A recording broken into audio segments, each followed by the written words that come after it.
We have an exciting programming note. In just 2 days, we will debut some new programming here on MS Now. Starting this Saturday at 9 p.m. Eastern, you can catch the premiere of Crooked on MS Now. It's a new special weekly series that brings you the most talked about moments of the week from Crooked Media's chart-topping podcast. You see one there right there called Strict Scrutiny. My wife co-hosts that. Also includes Pod Save America and Pod Save the World. And joining me now are two co-hosts of Pod Save America, Jon Favreau and Dan Pfeiffer.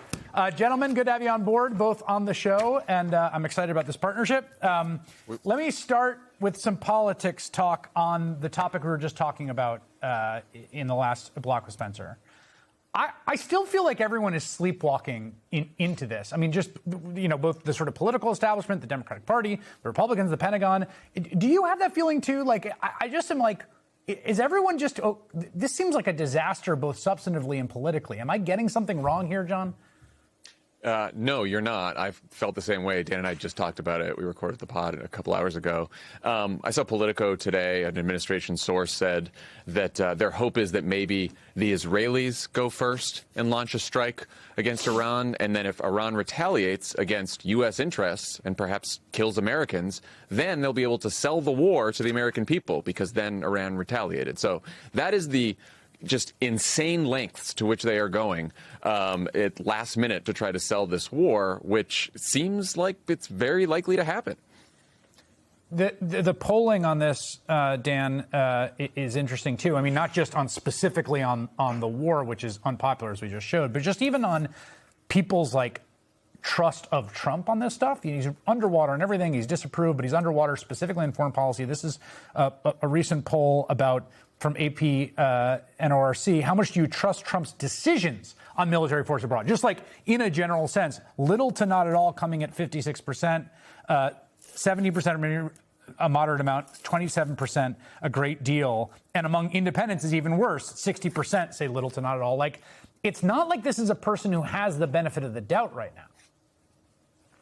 Yeah, like I heard you and Spencer talking about the parallels to 2003. The big difference between now and 2003 is that George Bush's approval rating was in the mid-60s. He was still riding a wave of national consensus after 9/11. Donald Trump is a lame duck with a 38% approval rating. As you mentioned, he's underwater on every issue. People do not trust him to do just about anything. And it's just notable they're not even trying to sell this to anyone. It really does feel like a war that the neocons have wanted for a long time in search of a reason. Right. Yeah. And that other point, the other big difference is, like, they really did try to sell that war in 2003. They made an affirmative argument. It was a false argument that there were weapons of mass destruction and, you know, they were going to come for the U.S. But, like, there's no, John, I mean, there's no argument. They can't get through three sentences. You know, they have some conception of wanting to do it. But it also seems like if they do it, it's a declaration, John, of, like, a complete unconstrained by public opinion sort of MO from here on out. Yeah, they don't care, which is why they're sort of making the case at the last minute by just throwing things against the wall that are sort of obvious lies, or that they're not backing up with any kind of evidence. Like, oh yeah, the ballistic missiles might be able to hit the U.S. sometime soon, and they still have a desire for enrichment, and they're a week away from this after they told us that they already obliterated Iran's nuclear program when they made the first strike last summer. So yeah, I think they feel unconstrained by public opinion. I think Trump feels like every time he has gone on one of these military adventures, he lobs in a couple of missiles, he takes a strike, right. He tries to capture Maduro, and no Americans die, and everyone moves on afterwards, and so it's fine. And so he keeps pushing his luck on this, and the challenge is, like, one of these times his luck's going to run out, and so is all of ours. Yes, it's well said. Well, let's just fly a little closer to the sun. It hasn't melted yet. There are so many such a rogues gallery in the government here that I always feel like every show there's like 9 things that happened with personnel in the Trump administration that we didn't get to. And one of the stories that we have not done is the Kash Patel flying on a private jet to the Olympics, which, aside, you know, there's a million reasons why it was so messed up, aside from the fact that it, like, toxically tainted this, like, beautiful, awesome, triumphant victory where the men and women both won. And then he's in the locker room, and then Trump makes this stupid, piggy, sexist joke that has now, like, you know, sort of put a cloud over everything. But, Dan, I do have to get your reaction to a brief defense from his girlfriend, Alexis Wilkins, who, like all of us, is doing podcasts. because that's what everyone does. It's 330 million podcasts in America. And here she is defending Kash Patel for going to the Olympics. I want to get your reaction. Take a listen. What do you think Elon Doge's opinion would be on spending hundreds of thousands of dollars to send Kash to drink beer with hockey players? So I really am not going to dip too much into this because this is kind of my whole point. But what I will say is the Bureau has long been in charge of providing security for the Olympics. And that's what was happening. So I think that we should be probably more concerned with the fact that, you know, the Democrats were trying to spend millions of dollars to see if mice can be transgender, and the fact that that has stopped.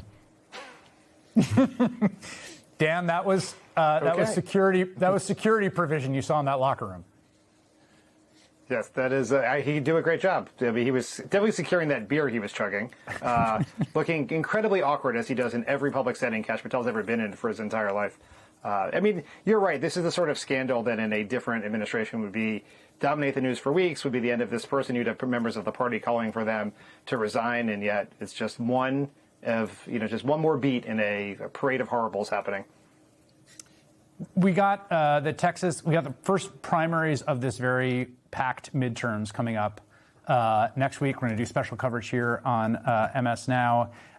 Texas is the sort of big state. There's a few states, North Carolina, I think Arkansas and Texas on Tuesday, if I have that correct. Are there things you're looking for? The sort of big marquee races, John, are the two Texas Senate contested primaries on both the Democratic and Republican side, which is a very high stakes. What are you looking for? The one thing I've been watching so far is the early vote in Texas. And of course, it's tough to know from the early vote, like which candidate is winning. But when you compare how Democrats are voting versus how Republicans are voting, Democrats are just blowing the doors off the early vote, not only in comparison to the Republican Party, but in comparison to how Democrats have voted in past elections.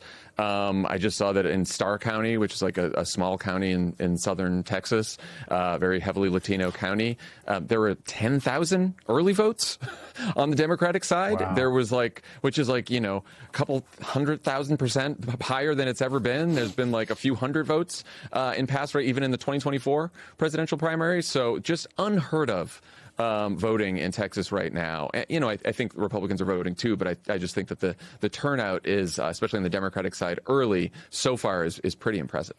Also, I think, that race has gotten pretty nasty in some ways between James Talarico and Jasmine Crockett, Dan. But it's also, I think there is an argument that, contested races create a lot of investment and turnout, which is maybe not the worst thing. No, I think it's a really good thing in Texas in particular. Obviously, we're going to have to come together and unite behind the winner to have a chance here. But think how long it's been since there's been an exciting Democratic primary at the Senate level in Texas, a state where Democrats have not won a Senate race for 38 years. And so the fact you're seeing this turnout, 160% of the early vote turnout from 2022, it speaks to the enthusiasm advantage Democrats have. And, these races are getting people engaged, and that's the upside of these primaries for sure. Yeah, I think that's a thing to keep eyes on. Jon Favreau, Dan Pfeiffer. Great to have you gentlemen both. Thank you. Thanks for having us. Crooked on MS Now premieres Sunday at 9 p.m. Eastern. Be sure to check it out.